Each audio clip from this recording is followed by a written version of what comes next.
عن عبد الله بن عمر رضي الله تعالى عنه قال قال النبي صلى الله عليه وسلم بني الإسلام على 5 شهادة أن لا إله إلا الله وأن محمد رسول الله وإقام الصلاة وإيتاء الزكاة والحج وصوم رمضان أو كما قال عليه الصلاة والسلام। হযরতে আব্দুল্লাহ ইবনে ওমর রাদিয়াল্লাহু তাআলা আনহু বর্ণনা করেন, নবী পাক সাল্লাল্লাহু আলাইহি ওয়াসাল্লাম ইরশাদ করেছেন, ইসলামের ভিত্তি 5টি জিনিসের উপর প্রতিষ্ঠিত। কালিমা লা ইলাহা ইল্লাল্লাহ মুহাম্মাদুর রাসূলুল্লাহ,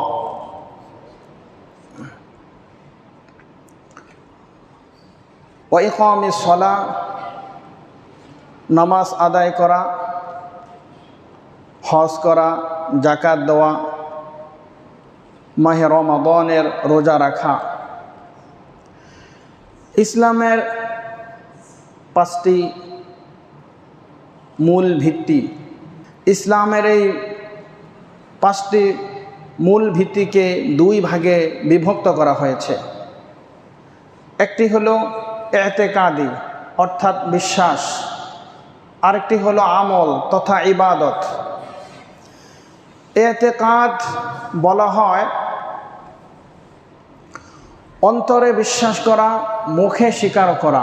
কালিমা লা ইলাহা ইল্লাল্লাহ অন্তরে বিশ্বাস করা, মুখে স্বীকার করা, কাজে পরিণত করা অর্থাৎ আমলে বাস্তবায়ন করা। আমল আবার 3 প্রকার। আমল তথা ইবাদত এটা আবার 3 প্রকার। একটা হলো শারীরিক ইবাদত, আরেকটা আর্থিক ইবাদত, আর 3য় নম্বর হলো শরীর এবং আর্থিক উভয়টাই প্রয়োজন। শারীরিক ইবাদত যেমন নামাজ রোজা, আর্থিক ইবাদত যেমন যাকাত প্রদান করা। শারীরিক এবং আর্থিক এই 2টা অর্থাৎ উভয়ের সমন্বয় যে ইবাদত তার নাম হচ্ছে হজ। আর এই 5টি স্তম্ভের মধ্যে হজ হলো ইসলামের অন্যতম একটি রকন, অন্যতম একটি স্তম্ভ। হজ এর আবিধানিক অর্থ হলো ইচ্ছা পোষণ করা, দৃঢ় সংকল্প করা। পরিভাষায় হজ বলা হয় নির্দিষ্ট মাসে, নির্দিষ্ট সময়ে, নির্দিষ্ট দিনে, নির্দিষ্ট কিছু কার্যাবলীর মাধ্যমে, আমলের মাধ্যমে আল্লাহ তাআলার নৈকট্য অর্জন করা। এই হজ সম্পর্কে রাসূল কারীম সাল্লাল্লাহু আলাইহি ওয়াসাল্লাম হাদিসে পাকের মধ্যে ঘোষণা করেন, قال النبي صلى الله عليه وسلم تعجلوا إلى الحج فإن أحدكم لا يدري ما يعرض له। নবী পাক সাল্লাল্লাহু আলাইহি ওয়াসাল্লাম বলতেছেন, সাহাবীরা আমার, ও আমার উম্মতেরা তোমরা শোনো, তাআজ্জালু ইলাল হাজ্জি, তোমরা হজ তাড়াতাড়ি করো। মুহাদ্দিসিন কিরাম লিখেছেন তাআজ্জালু ইলাল হাজ্জি আই ফরিদাতুন, অর্থাৎ তোমাদের উপর যেই হজের বিধান যে ফরজ হয়েছে, তোমরা তাআজ্জালু ইলাল হাজ্জি, তোমরা হজের ফরজ বিধানকে তোমরা তাড়াতাড়ি আদায় করো। সুবহানাল্লাহ। ফাইন্না আহাদাকুম লা ইয়াদরি মা ইয়ারিদু লাহু, কেননা তোমাদের মধ্যে কারো জানা নেই তোমরা পরবর্তীতে কোন অবস্থায় উপনীত হবে, কোন অবস্থার শিকার হবে তোমরা কেউ জানো না। এজন্য যখনই তোমাদের উপর হজ ফরজ হয় সাথে সাথেই তোমরা হজের এই ফরজ বিধানকে তোমরা পালন করো। হজের এই বিধানকে বিলম্ব করা যাবে না। যখনই তোমার উপরে এই হজ ফরজ হয়ে যাবে সাথে সাথেই তোমরা আদায় করে নিবে। কেননা তোমাদের মধ্যে কারো জানা নেই কোন পরিস্থিতিতে তোমাদের সামনে এসে, তোমাদের সামনে কোন পরিস্থিতি এসে তোমাদের সামনে সম্মুখীন হয়। অন্য হাদিসের মধ্যে হযরত আবু হুরায়রা রাদিয়াল্লাহু তাআলা আনহু বর্ণনা করেন, عن أبي هريرة رضي الله تعالى عنه قال خطبنا رسول الله صلى الله عليه وسلم فقال يا أيها الناس قد فرض الله عليكم الحج فحجوا। হযরত আবু হুরায়রা রাদিয়াল্লাহু তাআলা আনহু বর্ণনা করেন, তিনি বলেন একবার রাসূলুল্লাহ সাল্লাল্লাহু আলাইহি ওয়াসাল্লাম আমাদের সামনে তিনি একটি ভাষণ দিলেন, একটি বক্তব্য তিনি পেশ করলেন।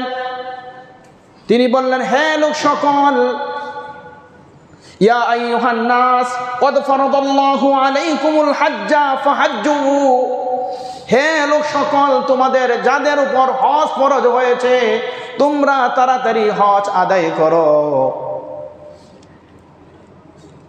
মুসলিম শরীফের মধ্যে রয়েছে ইন্নাল্লাহা ক্বাদ ফারাদা আলাইকুমুল হাজ্জা ফাহাজ্জু।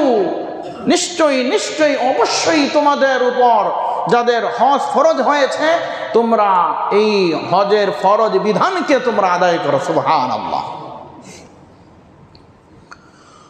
অপর হাদিসের মধ্যে হযরত আলী রাদিয়াল্লাহু তাআলা আনহু বর্ণনা করেন, قال النبي صلى الله عليه وسلم من ملك زادا وراحلة تبلغه إلى بيت الله ولم يحج فلا عليه أن يموت يهوديا أو نصرانيا।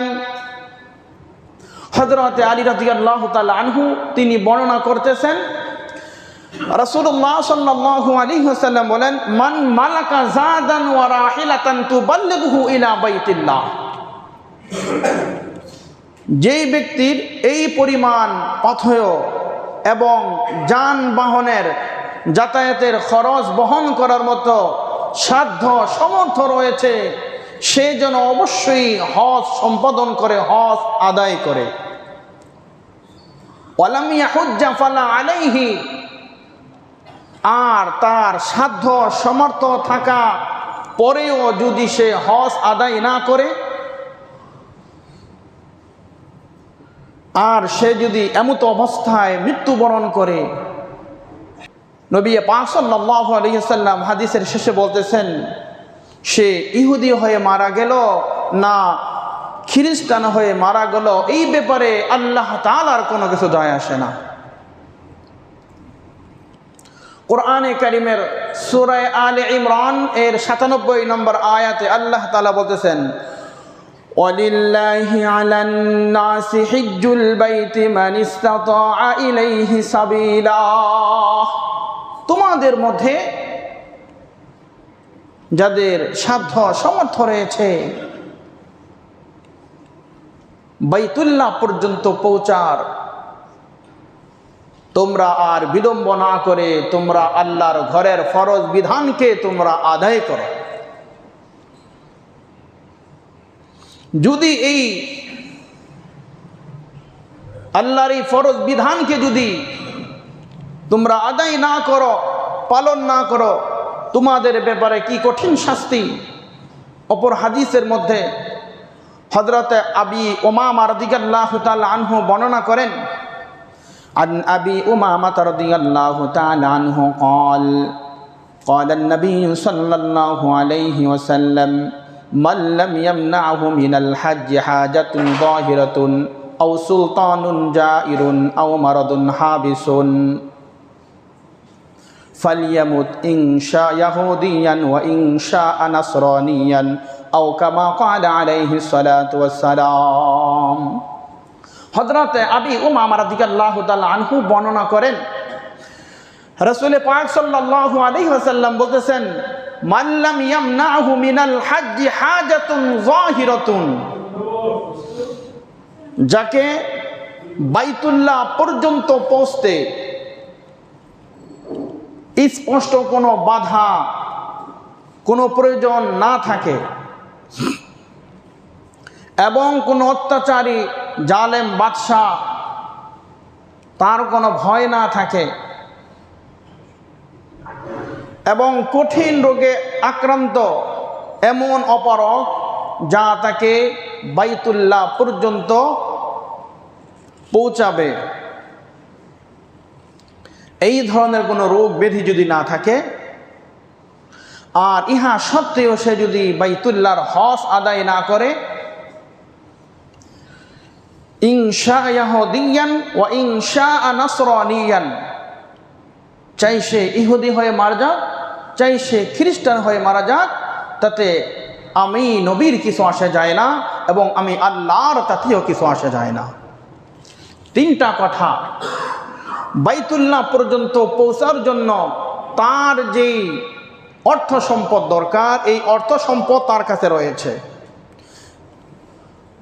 এবং কোনো অত্যাচারী বাদশার পক্ষ থেকে কোনো বাধা নেই, এমন কোনো রোগে আক্রান্ত নয় যা তাকে বাইতুল্লাহ যেতে নিষেধ করে।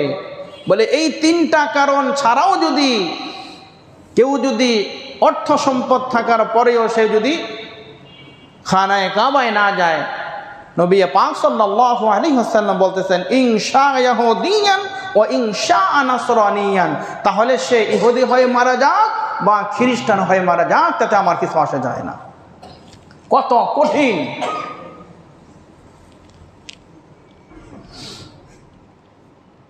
আপনার উপর হজ ফরজ হয়েছিল, হজ আদায় করেন না, এটা ঝুলন্ত রয়েছে, মৃত্যু পর্যন্ত এটা ঝুলন্ত আপনার উপরে থাকবে।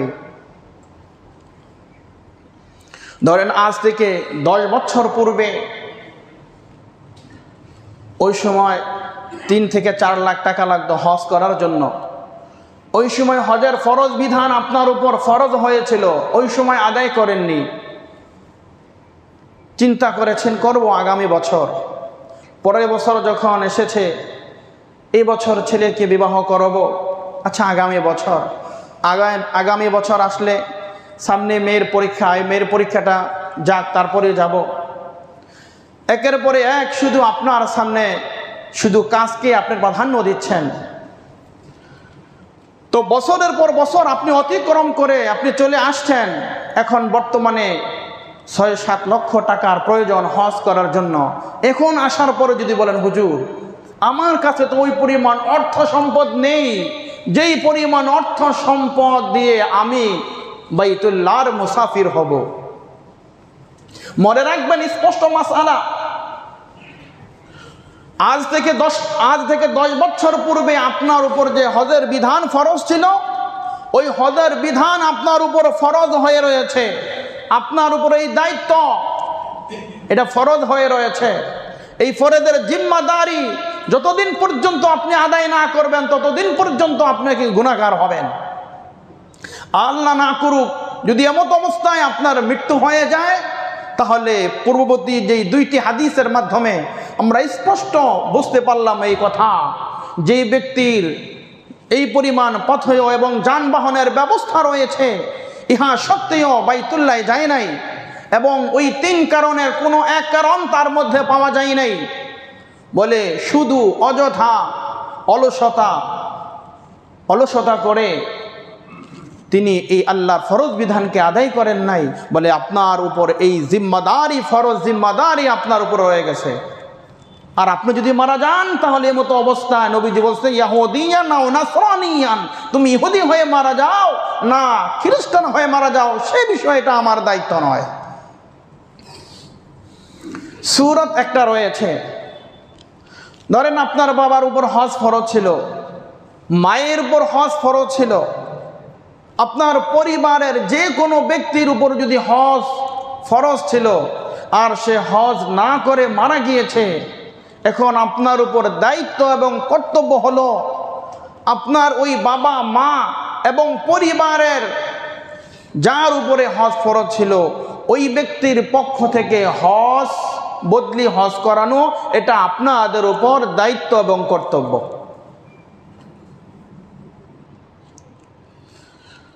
যদি তাদের মৃত্যুর পরে যদি এখন এই বদলি হজ যদি করান, তাহলে ওই ব্যক্তি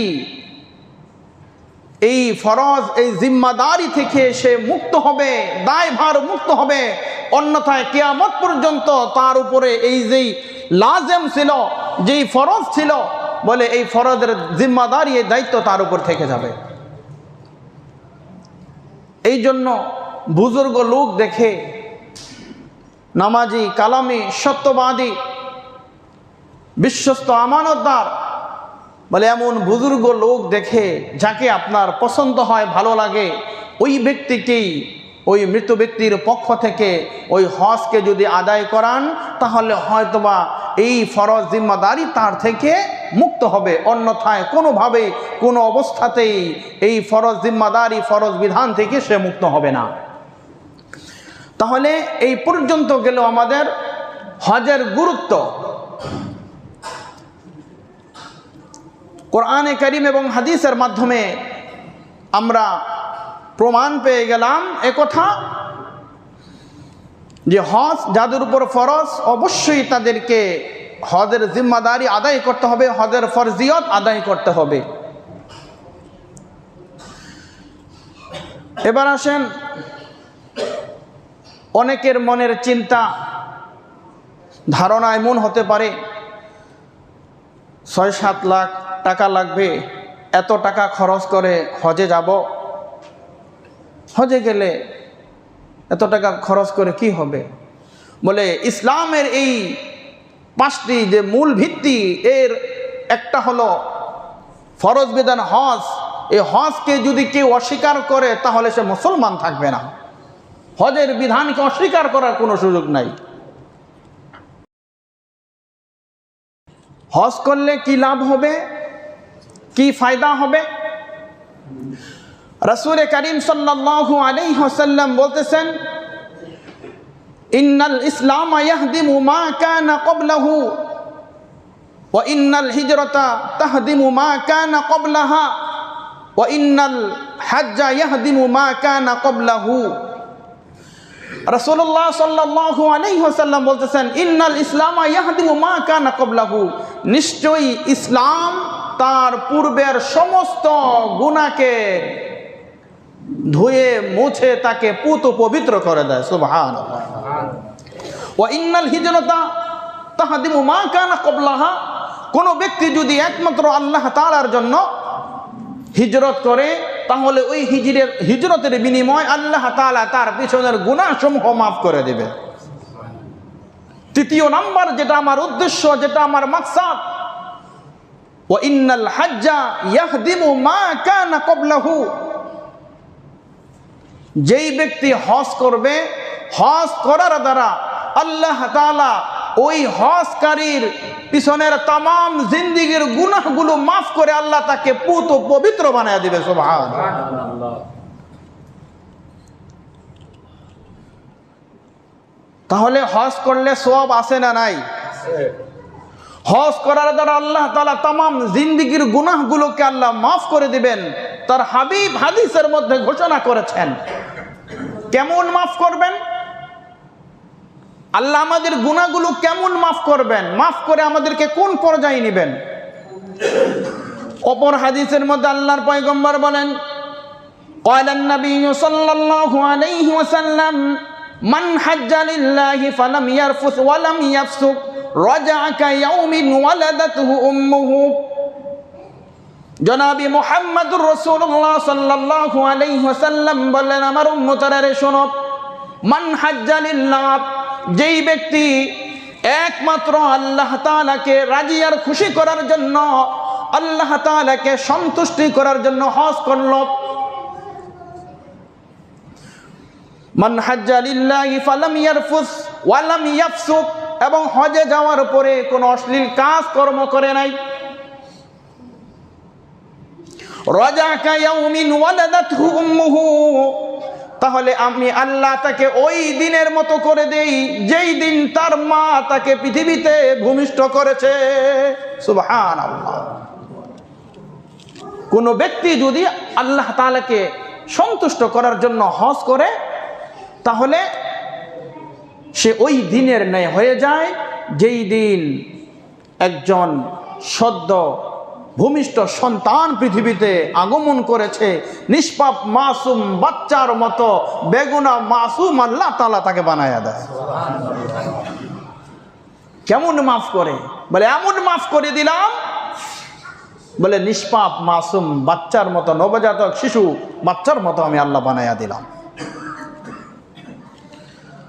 আল্লাহ, টাকা খরচ করলে লাভ আছে না নাই? শুধু ওইখানেই শেষ না, অন্য হাদিসের মধ্যে রাসূলুল্লাহ সাল্লাল্লাহু আলাইহি ওয়াসাল্লাম বলেন, আল হাজ্জুল মাবরুর লাইসা লাহু জাযাউন ইল্লাল জান্নাহ। আল হাজ্জুল মাবরুর, মাবরুর মানে কবুল হজ। বলে কবুল হজের প্রতিদান হলো একমাত্র জান্নাত। সুবহানাল্লাহ। খানায় কাবায় গিয়েছেন, যদি আপনার হজটা কবুল হয়ে যায়, রব্বে কারিম যদি আপনার আমলগুলো যদি কবুল করে, বলে এর বিনিময়, এর প্রতিদান একমাত্র জান্নাত। দুনিয়ার লক্ষ কোটি কোটি টাকা তামাম দুনিয়া বিক্রি করার পরে জান্নাতের একটা ইটের দাম হবে? পুরা বিশ্বের সব কিছু বিক্রি করে জান্নাতের একটা ইটের দাম আপনি দিতে পারবেন না, একটা ইট আপনি তৈরি করতে পারবেন না। আর অল্প কিছু টাকার মাধ্যমে খানায় কাবায় সেখানে যাচ্ছেন, যাওয়ার পরে রব্বে কারিমের ওয়াদা হলো তোমার তামাম জিন্দেগির গুনাহগুলোকে মাফ করে দিব। দ্বিতীয় নাম্বার পুরস্কার হলো তোমাকে এমন মাফ করব, নবজাতক মাসুম বাচ্চার মতো তোমাকে বানাইয়া দিব। তিন নাম্বার হলো তোমাকে এই হজের বিনিময় তোমাকে জান্নাতে পৌঁছাইয়া দেবে। সুবহান আল্লাহু আকবার। আল্লাহ, অনেকে মনে করে হজ করলে মনে টাকা পয়সা কমে যায়, কিছু টাকা আছে 5 লাখ টাকা 6 লাখ টাকা যদি চলে যায়, হায় হায় রে আমার ক্যাশ থেকে, আমার হাত থেকে চলে গেল। হ্যাঁ, নবী পাক সাল্লাল্লাহু আলাইহি ওয়াসাল্লাম বলতেছেন, উম্মত, হজ উমরা করলে কখনো টাকা কমে না। হাদিসের বর্ণনা হযরতে আব্দুল্লাহ ইবনে আব্বাস রাদিয়াল্লাহু তাআলা আনহু বর্ণনা করেন, قال النبي صلى الله عليه وسلم تابعوا بين الحج والعمرة فإنهما ينفيان الفقر والذنوب كما ينفي الكير خبث الحديد كما ينفي الكير خبث الحديد والذهب والفضة أو كما قال عليه الصلاة والسلام। নবী পাক সাল্লাল্লাহু আলাইহি ওয়াসাল্লাম বলতেছেন, তাবিউ বাইনাল হজ্জি ওয়াল উমরাহ। তাবিউ লাগাতার ভাবে, বিরামহীন ভাবে, একের পরে এক তোমরা হজ এবং উমরা করো। তাবিউ বাইনাল হজ্জি ওয়াল উমরাহ, লাগাতার ভাবে হজ এবং উমরা করো। কেন? ফাইন্নাহুমা ইয়ানফিয়ানিল ফাকরা ওয়ায-যুনুব। কেন না? ফাইন্নাহুমা, এই হুমা দ্বারা উদ্দেশ্য হইল হজ এবং উমরা। এই হজ এবং উমরা তোমাদের দরিদ্রতা এবং তোমাদের গুনাহকে আল্লাহ তাআলা দূরীভূত করে দেয়। সুবহানাল্লাহ। হজ এবং উমরার মাধ্যমে আল্লাহ তোমার দরিদ্রতা মোচন করে দিবে, তোমার অভাব অনটন সব আল্লাহ দূর করে দিবে। তুমি 6 থেকে 7 লক্ষ টাকা হজের জন্য খরচ করবা, 1-1.5 লক্ষ টাকা উমরার জন্য খরচ করবা। এই টাকা খরচ তুমি করতেছ, হাবিবের ওয়াদা হলো তোমার দরিদ্রতাকে আল্লাহ মোচন করে দেবে, ওয়ায-যুনুব, এবং তোমার গুনাহগুলোকে আল্লাহ মাফ করে দেবে। কেমন মাফ করবে? কামা ইয়ানফিল কিরু খাবাসাল হাদিদ ওয়ায-যাহাবি ওয়াল ফিদ্দা। হাপরের আগুন যেমন লোহা এবং স্বর্ণরূপা থেকে জং দূর করে দেয়, ঠিক তোমার থেকে তোমার গুনাহগুলোকে আল্লাহ এমনভাবে দূর করে দেবে। গ্রামে বলা হয় কামার।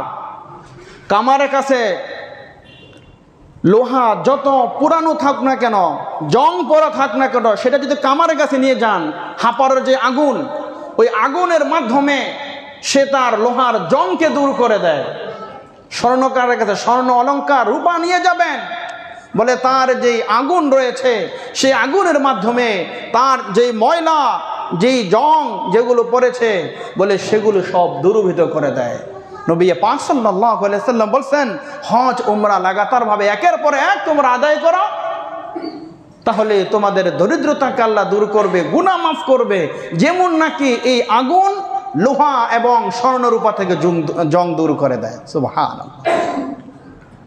অপর হাদিসের মধ্যে রাসূলুল্লাহ সাল্লাল্লাহু আলাইহি ওয়াসাল্লাম বলছেন, আল উমরাতু ইলাল উমরাতি কাফফারাতুল লিমা বাইনাহুমা। আল উমরাতু ইলাল উমরাহ, এক উমরা থেকে আরেক উমরা পর্যন্ত, এক উমরা থেকে আরেক উমরা পর্যন্ত যেই গুনাহগুলো তোমার হবে সেই গুনাহগুলোকে আল্লাহ তাআলা মোচন করে দিবেন। সুবহানাল্লাহ। একবার উমরা করেছেন, এরপরে মধ্যখানে গুনাহ হয়েছে, বলে মধ্যবর্তী যে গুনাহগুলো হয়েছে, ইলাল উমরা কাফারাতুল লিমা বাইনাহুমা, বলে দ্বিতীয়বার উমরা করার সাথে সাথে রব্বে কারীম বলেন, তোমার এই প্রথম উমরা থেকে এই উমরা পর্যন্ত যে গুনাহগুলো ছিল ওগুলো আমি আল্লাহ মাফ করে দিলাম। আল্লাহু আকবার। তাহলে হজের যেই ফজিলতগুলো, এক নম্বর হলো যিনি হজ করবেন আল্লাহ তাআলা তার তামাম জিন্দেগির গুনাহগুলোকে মাফ করবেন। কেমন মাফ করবেন? বলে তাকে নবজাতক মাসুম বাচ্চার মতো বানাইয়া দিবেন। নবজাতক মাসুম, নিষ্পাপ মাসুম বাচ্চা বানায়া আল্লাহ তাআলা হজের প্রতিদান হিসেবে তাকে জান্নাত দিয়ে দেবে। আর হজ এবং উমরার মাধ্যমে আল্লাহ দরিদ্রতা মোচন করে দিবেন, গুনাহ মাফ করে দিবেন। আর এক উমরা থেকে আরেক উমরা পর্যন্ত যে গুনাহগুলো করেছেন এই গুনাহগুলোকে আল্লাহ মাফ করে দেবেন। সুবহানাল্লাহ। এবার আসেন মদিনার কিছু ফজিলত। রাসূল করিম সাল্লাল্লাহু আলাইহি ওয়াসাল্লাম ইরশাদ করেছেন, قال النبي صلى الله عليه وسلم من زار قبري وجبت له شفاعتي। মান, যে ব্যক্তি, যার কবরি, যে ব্যক্তি আমার কবরকে জিয়ারত করলো, কদ ওয়াজাবাত লাহু শাফাআতি, ওই ব্যক্তির জন্য আমি নবীর শাফায়াত করা ওয়াজিব হয়ে গেল। সুবহানাল্লাহ। চিন্তা করছেন, মান যারা কবরি ওয়াজাবাত লাহু শাফাআতি, যেই ব্যক্তি আমার কবরকে জিয়ারত করবে, বলে ওই ব্যক্তির জন্য আমি বিশ্ব নবীর জন্য, তার জন্য সুপারিশ করা আমার পক্ষ থেকে ওয়াজিব হয়ে গেছে। সুবহানাল্লাহ। মনে চায় না নবীর রওজা জিয়ারত করতে? আল্লাহু আকবার। কত টাকা, কত পয়সা আমাদের কত দিক দিয়ে চলে যাচ্ছে। বিভিন্ন জায়গায় যখন পরিবার নিয়ে ঘুরতে যাই, বিভিন্ন জায়গায় আমরা যাচ্ছি, বলে অনেক টাকা আমাদের খরচ হয়ে যাচ্ছে। বন্ধু আমার, বিভিন্ন জায়গায় তো যাবেনই, সাথে সাথে একটু নিয়াত করেন, বাইতুল্লাহর মুসাফির হবেন, মদিনার মেহমান হবেন। যান, সেখানে যাওয়ার পরে দেখেন সেখানে কি আছে। মদিনাওয়ালা সেখানে আছে, মদিনাওয়ালার শাফায়াত আপনার জন্য আল্লাহ ওয়াজিব করে দেবে। মদিনার মধ্যে সবচেয়ে বড় ফজিলতের একটি বিষয়, যেটা হাজী সাহেবরা সবচেয়ে বেশি করতে পারেন। রাসূলুল্লাহ সাল্লাল্লাহু আলাইহি ওয়াসাল্লাম বললেন, মান সাল্লা ফি মসজিদি 40 সালাতান লা তাফুতুহু সালাতুন কুতিবা লাহু বারাআতুম মিনান নার ওয়া কুতিবা লাহু বারাআতুম মিনাল আযাব ওয়া কুতিবা লাহু বারাআতুম মিনান নিফাক। রাসূলুল্লাহ সাল্লাল্লাহু আলাইহি ওয়াসাল্লাম বলেন, মান সাল্লা ফি মসজিদি, যেই ব্যক্তি আমার মসজিদ অর্থাৎ মদিনার মসজিদে, মান সাল্লা ফি মসজিদি, যে ব্যক্তি আমার মসজিদে আরবাঈনা সালাতান 40 ওয়াক্ত নামাজ পড়বে। কত ওয়াক্ত? 40 ওয়াক্ত নামাজ যেই ব্যক্তি আমার মসজিদে নববীতে পড়বে, লা তাফুতুহু সালাতান, এক ওয়াক্ত নামাজও মিস করে নাই। 40 ওয়াক্তের মধ্যে এক ওয়াক্ত নামাজ মদিনা ছাড়া পড়ে নাই, মসজিদে নববী ছাড়া, আমার মসজিদ ছাড়া পড়ে নাই। বলে তার জন্য 3টি পরওয়ানা, 3টি পুরস্কার রয়েছে। সুবহানাল্লাহ। কুতিবা লাহু বারাআতুম মিনান নার, আল্লাহ তাআলা তাহাকে জাহান্নামের আগুন থেকে তাকে আল্লাহ মুক্ত করে দেবেন। সুবহানাল্লাহ। কুতিবা লাহু বারাআতুম মিনান নার, জাহান্নামের আগুন তাকে স্পর্শ করবে না, তাকে ধরবে না। ওয়া কুতিবা লাহু বারাআতুম মিনাল আযাব, বলে কবরের আযাব, শাস্তি, ভয়ানক এক পরিস্থিতি, বলে এই ভয়াবহ আযাব তাকে গ্রেফতার করবে না, ভয়াবহ আযাব থেকে আল্লাহ তাকে মুক্তি দিবেন। 3 নম্বর হলো ওয়া বারাআতুম মিনান নিফাক, বলে এই নিফাকি থেকে, মুনাফিকি থেকে আল্লাহ তাআলা তোমাকে মুক্ত করবেন। তাহলে মদিনার মসজিদে যদি 40 ওয়াক্ত নামাজ বা জামাত আদায় করা যায়, তাহলে 3টি পরওয়ানা, জাহান্নাম থেকে মুক্তি, আযাব থেকে মুক্তি এবং নেফাকি থেকে মুক্তি। সুবহানাল্লাহ, আল্লাহু আকবার। এজন্য যাদের উপর হজ ফরজ হয়েছে, মেহেরবানি করে আর বিলম্ব না করে, আর দেরি না করে অতি দ্রুত আপনারা হজের প্রস্তুতি গ্রহণ করুন, হজের জন্য প্রস্তুতি নেন।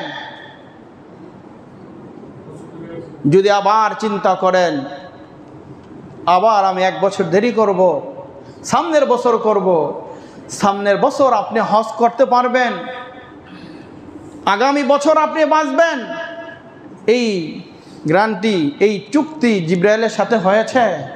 আজরাইলের সাথে কোনো চুক্তি হয়েছে, কন্ট্রাক্ট হয়েছে যে আমি আগামী বছর বাঁচব? সেটাই তো হাদিসের প্রথমে আমি আলোচনা করলাম। নবীজি বলছেন তাআজ্জালু ইলাল হাজ্জি ফা ইন্না আহাদাকুম লা ইয়াদরি মা ইয়ারিদু লাহু, তোমরা তাড়াতাড়ি হজের ফরজ বিধানকে আদায় করো। ফা ইন্না আহাদাকুম লা ইয়াদরি মা ইয়ারিদু লাহু, কেননা তোমাদের মধ্যে কারো জানা নেই যে পরবর্তীতে তুমি কোন অবস্থায় উপনীত হবে। হয়তো অর্থ সম্পদ থাকবে, অসুস্থ হয়ে পড়বে, অথবা শক্তি সামর্থ্য ঠিকই থাকবে কিন্তু অর্থ সম্পদ থাকবে না। এই জন্য এখন থেকে হজের নিয়াত করেন যাদের উপর হজ ফরজ হয়েছে। সর্বশেষ রাসূলুল্লাহ সাল্লাল্লাহু আলাইহি সাল্লামের হাদিসের একটি আলোচনা। রাসূলুল্লাহ সাল্লাল্লাহু আলাইহি ওয়াসাল্লাম বলেন আল হাজ্জ ওয়াল উম্মার ওয়াফদুল্লাহ, বলে হজ এবং উমরা পালনকারীগণ আল্লাহ তাআলার মেহমান। সুবহানাল্লাহ। আল হাজ্জ ওয়াল উম্মার ওয়াফদুল্লাহ, হজ এবং উমরা পালনকারী তারা আল্লাহ তাআলার মেহমান।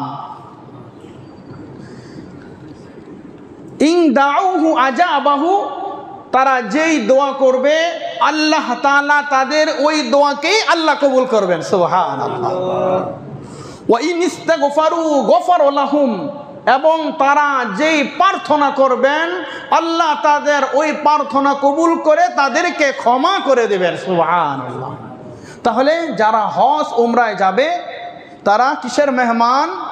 আল্লাহর মেহমান। দুনিয়ার কোনো সাধারণ মাখলুকাতের সৃষ্টিজীবের মেহমান নয়, তারা বাইতুল্লাহর মুসাফির, বাইতুল্লাহর মেহমান, তারা বাইতুল্লাহর হজ যাত্রী। তারা আল্লাহর পয়গম্বর বলতেছেন যে এই খানায়ে কাবার মুসাফির যারা আছে, খানায়ে কাবা যাওয়ার জন্য যারা নিয়ত করেছে, যারা যাচ্ছে, যারা যাবে, বলে তাদের কাছে তোমরা যাও, তাদের কাছে দোয়া চাও।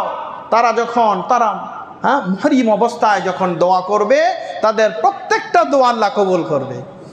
এবং তারা যখন ওয়াইন ইস্তাগফারু গফারা লাহুম, তারা যখন রব্বে কারীমের কাছে 2টি হাত সম্প্রসারিত করে দিবে,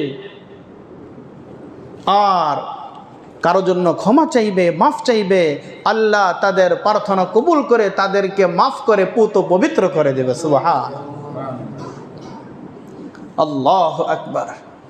এই জন্য ভাই বিশেষভাবে অনুরোধ থাকবে যে আমরা সকলেই বাইতুল্লাহর মুসাফির হওয়ার জন্য আমরা চেষ্টা করব ইনশাআল্লাহ। বাইতুল্লাহর মুসাফির হওয়ার জন্য প্রয়োজন হলো চোখের পানি। লক্ষ কোটি টাকার মালিক একবার বাইতুল্লাহর মুসাফির হওয়ার জন্য এখনো পর্যন্ত তৌফিক হয় নাই। আবার অল্প সাধারণ মানুষ দিন মজুরি কাজ করে, কিন্তু আল্লাহ তাআলার কাছে এত মকবুলিয়াত হয়েছে, এত কবুল হয়েছে, রব্বে কারীম তাকে কিভাবে নিয়ে যাচ্ছে সে নিজেও কল্পনা করতে পারে না। সুবহানাল্লাহ। আল্লাহ, আমার কথায় আমি বলি, ছোটকাল থেকেই হজের খুব তামান্না ছিল, উমরার খুব তামান্না ছিল, ইচ্ছা ছিল। হজের মৌসুম আসলে নিজের ঘরের দরজা লাগিয়ে জানালা বন্ধ করে হাউ মাও করে কান্না কাটা আর আল্লাহ তাআলার কাছে দোয়া করা, আল্লাহ তোমার বাইতুল্লাহর মুসাফির হিসাবে তুমি কবুল করো। আয় আল্লাহ, হেরামের কাপড় পরিধান না করাইয়া তুমি কাফনের কাপড় পরিধান করায়ও না। আর এভাবে শুধু চোখের পানি ছাড়তাম আর বলতাম, আরে বাংলার হাওয়া, বাংলার হাওয়া, তুই তো ওরে কোনো এক সময় মদিনাতে যাবে, কোনো এক সময় মক্কা মদিনাতে যাবে। আমার এই সালাম, আমার এই হাজারি, আমার এই দিলের তামান্নাগুলো সেখানে পৌঁছে দিবে। আর বেশি বেশি করে দুরুদ শরীফের আমল করতাম। হ্যাঁ, আল্লাহুম্মা সাল্লি আলা মুহাম্মদ, আল্লাহুম্মা সাল্লি আলা মুহাম্মদ। হ্যাঁ, পুরোটা দুরুদ ইব্রাহিম পাঠ করা, অথবা সংক্ষিপ্ত আকারে সবচাইতে ছোট যেই দুরুদ সাল্লাল্লাহু আলাইহি ওয়াসাল্লাম, সাল্লাল্লাহু আলাইহি ওয়াসাল্লাম বলে। এইভাবে যখন আমল, দুইটা আমল, একটা হলো চোখের পানি, আরেকটা হলো রব্বে কারীমের কাছে দোয়া করা। আল্লাহ, আমার মনে পড়ে সবচাইতে বেশি আমাদের উস্তাদরা যখন হজে যাইতেন, তখন পীরজঙ্গি মাদ্রাসায় লেখাপড়া করতাম। হুজুর কাপ্তান বাজারের খতিব ছিলেন, আরেকজন উস্তাদ মুগদার খতিব ছিলেন, আমাদের শাইখুল হাদিস আল্লামা সুলাইমান ইবনে আলী রহমতুল্লাহ আলাই আমাদের বুখারী শরীফ পড়াতেন। তো হুজুররা যখন হজে যাইতেন, তো হুজুরদের কাছে দোয়া নেওয়ার জন্য যত দূর হোক, আমার ইসলাহি মুরব্বী হযরত মাওলানা মুফতি আব্দুল হাফিজ দামাত বরকাতুহুম, পীরজঙ্গি মাদ্রাসার মসজিদের এই মাদ্রাসার বর্তমান প্রিন্সিপাল, তো হযরত কামরাঙ্গীচরে, এই হুজুর যখন হজে যাইতেন তো হুজুরের কাছে দোয়া নেওয়ার জন্য সেই কামরাঙ্গীচর যাইতাম, কাপ্তান বাজারে যাইতাম, সেই মুগদাতে যাইতাম, হুজুর আমার জন্য একটু দোয়া করবেন। মদিনায় গিয়ে নবীজির রওজা তাহারে গিয়ে আমার নাম ধরে সালামটা সেখানে জানাবেন। সুবহানাল্লাহ, আল্লাহু আকবার। আপনাদেরকে আমলের প্রতি উৎসাহ করার জন্য, উদ্বুদ্ধ করার জন্য বলে, কিছু হাজিদেরকে কিছুই করতে পারতাম না, মুহরিম অবস্থায় ছিল, তখন তো শিলানুযুক্ত কোনো কাপড় বা কোনো জুতা স্যান্ডেল পরা যাবে না, ওই সময় হাজিরা পজ করে এহরাম অবস্থায়। তো হাজিদেরকে এক জোড়া পজ কিনে দিতাম। কেন? বলে সে যখন খানায় কাবা তওয়াফ করবে এহরাম অবস্থায়, মুহরিম অবস্থায় সে যখন তওয়াফ করবে, ওই সময় আমার এই অল্প টাকার খরিদ করার এই জুতা, এই পঞ্চ, সেটা খানায় কাবার চত্বরে ঘুরবে। আমার তো মনে পড়ে হযরতের অনেকগুলো হেরামের কাপড় ছিল। আমি একবার সাহস করে বলে ফেললাম, আমি আপনার হেরামের এক সেট কাপড় দেব। তো বড় খুশি হল, বলে আমার 2 সেট আছে। আমি বললাম, না, আমি আপনাকে একটা হাদিয়া দিব। হযরতকে হেরামের কাপড় দিলাম। আরাফার ময়দানে গিয়ে আমাকে ফোন দিয়েছে, বলে, আতা রহমান সাহেব, আপনার হেরামের কাপড়টা আজকে পরিধান করেছি এবং এই আরাফার ময়দানে আপনার জন্য দোয়া করতেছি। এমনও বন্ধু বান্ধব ছিল, বলে খানায় কাবা তওয়াফের সময় বারবার আপনার কথা মনে পড়েছে, বারবার আপনার জন্য দোয়া করেছি। মাওলানা ইব্রাহিম ভাই বলতে, হুজুর খানায় কাবা ধরে এরপর আপনার জন্য দোয়া করেছি। তো সব কিছু মিলিয়ে আমি একটা জিনিসই পেলাম, সেটা হলো এটা, এক হলো চোখের পানি, দ্বিতীয় হলো নবী পাক সাল্লাল্লাহু আলাইহি সাল্লামের প্রতি দরুদ, আর হাজিরা যখন হজ যাবে তখন তাদের কাছ থেকে দোয়া নেওয়া, তাদের কাছে সালাম মুসাফা করা, তাদের কাছে দোয়ার আরজি করা। তাহলে প্রত্যেকটা আমার মুহতারাম উস্তাদ এবং আমার বন্ধু বান্ধব যারা গিয়েছেন সকলের কাছে কাকুতি মিনতি করে বারবার দোয়া চেয়েছি। হয়তো রব্বে কারীম তাদের এই দোয়াগুলো আমার জন্য কবুল করেছেন।